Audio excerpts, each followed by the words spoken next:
Hi there. Welcome to Bible Slash Chat. Kevin. No long time, no John. chat. How do you do, John? Good. I feel like the quotient of Dutchness in the office has Wow. declined radically in recent months. Quotient of Dutchness. Just kidding.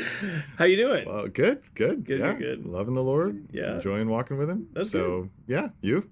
Doing well. Good. Same. Great. Like being loved by the Lord. Sweet. Thankful for that. Yeah. Good. Yeah. No, that's good. Well, I since you were in the office, I thought, hey, let's like twist Kevin's arm and make him do a Bible Slash Chat about a topic that he hasn't at random. But I actually did have a couple questions. One of them was some questions that have come up recently, and some of it's been what we've been preaching at FBC, but also just because of sort of things that have happened and things in the text. So there, in the Bible, there's extensive history, and a lot of that history includes things that are miraculous. You know, violations of the laws of physics, and people healing people, and people transforming substances, and all this stuff happening. So, like, big overview question. Yeah. Like, why does God do miracles? Yeah. What is His purpose in doing that? How do miracles function? Yeah. I think when God says, like, you know, can the leopard change his spots and things like that? You know, he's appealing to the natural order. Yeah. But then when God breaks that with supernatural means, the burning bush that doesn't burn up, or, you know, splitting the Red Sea. Of course, all those things, like, it's supposed to say the supernatural powers are at work. And so it's supposed to attest something, and you get this from Hebrews 2, for example. Bible Slash Chat. Going to Hebrews 2, 4. It says God is also, well, I'll start in 2, for example, 2:2. If the word spoken through angels proved unalterable, and every trespass and disobedience received a just penalty, how will we escape if we neglect so great a salvation? That salvation's first spoken by the Lord, Christ, was confirmed to us by those who heard. And then verse 4, God also testifying with them, both by signs and wonders and by various miracles and by gifts of the Holy Spirit, according to His own will.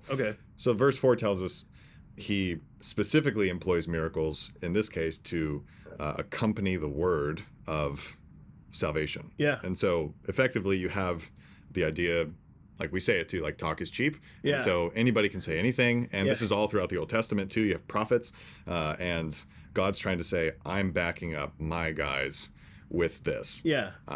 So that's like the basic starter answer. So, okay, so that's super helpful. So guys say, oh, I talk on behalf of God.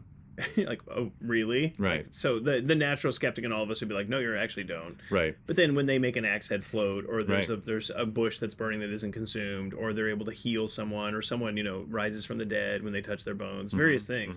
You know, he's identifying that they actually are a mouthpiece of God. At the very least, there's supernatural powers at work. And that's what's crazy is you get Matthew 24:24, which says, false prophets and false Christs will also arise doing signs and wonders. And so this is where it gets spicy. So it's like there's cool stuff here where in Deuteronomy 13 it talks about a prophet who arises and performs a sign and wonder, and that comes true. And then it says, but if his words are, let's go and serve other gods, don't believe him, because God is testing you to see if you really do believe. So it all comes back to faith in the word. And it's not just the sign, but signs are helpful for people who believe. And so, like we see in the Gospel of John, he's perfectly consistent. Signs never convert anybody, genuinely. And so it's always the word, and then signs accompany that, which is what Hebrews 2:4 says. God testifying with them, with the word, and yet the signs themselves are no indicator necessarily. The Bible gives us that clarity that it's specifically God, because sometimes it is, sometimes it's not. And so it's interesting. Revelation, right? The beast, the mark of the beast. He is doing signs, and the nations of the world believe him and take the mark, basically on the basis of that. But he's actually saying something that's a blasphemy and an evil, and so it's like you got to be cautious what you're listening to. Basically, is the message. So like you have, you know, Moses wondering how will the people believe me? And God gives him powers. You know, and then you know, Jesus in Mark 2, they're like, how can you say this man's sins are forgiven? And he says, watch this. You know, what's easier? He says, what's easier, to say this or to tell the man to get up? And so it's the talk is cheap principle. And he says to the man, get up. and he walks, which proves Jesus has the authority to say what he says. And then you have, what is it? In the end of Luke, you have the parable of the rich man and Lazarus. Yeah. And the man in Hades looks up and says, please just send someone back. You know, so like there's a man, you know, in Hades who says, send someone back so my brothers don't come here. Yeah, yeah. And Abraham says, they have Moses and the prophets. Yeah. Let them hear them, for if they don't hear them, they won't even believe genuinely if someone rises from the dead. Yeah, so even the resurrection doesn't do anything. It doesn't do anything, which is why nobody denied the resurrection happened. Yeah. They couldn't, which is why they had to try to bury it. Yeah, yeah. But the fact is, it all just indicates the word is true. Yeah, totally. So this is super helpful. So the miracles aren't themselves like a saving act. No. The word is the thing that does Correct. the saving act. So in a sense, like the ultimate miracle is that the word converts people. Correct. But then those miracles are there to essentially attest to that word, so that the word would be heard. Right. Yeah. Which is why it's called a sign. Yeah. You know, is you have a sign, signs point to things. Yeah, yeah. But you can't read a sign unless you have eyes. Yeah, yeah. So you have to be alive, you have to be faithful in order to have the eyes of faith to read that. Yeah. And see that as your God, or to be able to read it as a false prophet. Yeah, yeah. Right? Yeah, that's super helpful. Okay, so then that brings up another question. Like, with all of that being said about how miracles function textually, like, are there miracles now?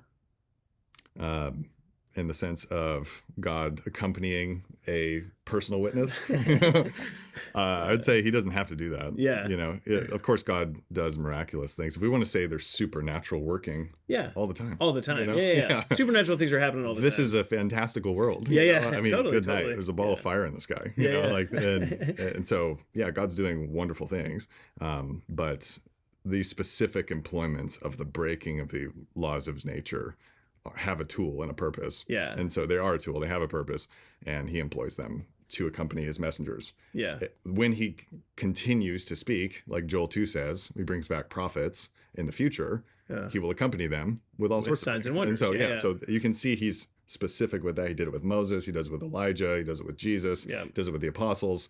And it's just not the expectation for us to be looking for those things now. Yeah. On the basis of the fact that we have completed revelation in the text of Scripture. Right. Yeah. Super helpful. So, okay. So let's say someone comes to you and says, hey, I've witnessed a miracle. What would we say? Well, I mean, the grid of the Bible helps us understand that, where, for one, like, accompanying what?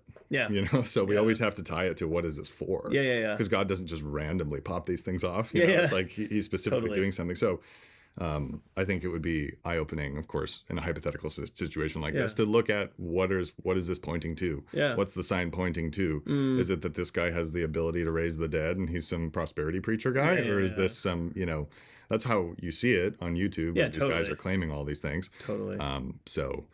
So in that case, again, just like in Deuteronomy 13 with the false teacher, you have people who are claiming to do signs, or who apparently even may be able to do some signs. They totally and can. yet those things are actually done for false, like evil purposes. Correct. So we wouldn't say like necessarily God doesn't do miracles, like God can't do supernatural things.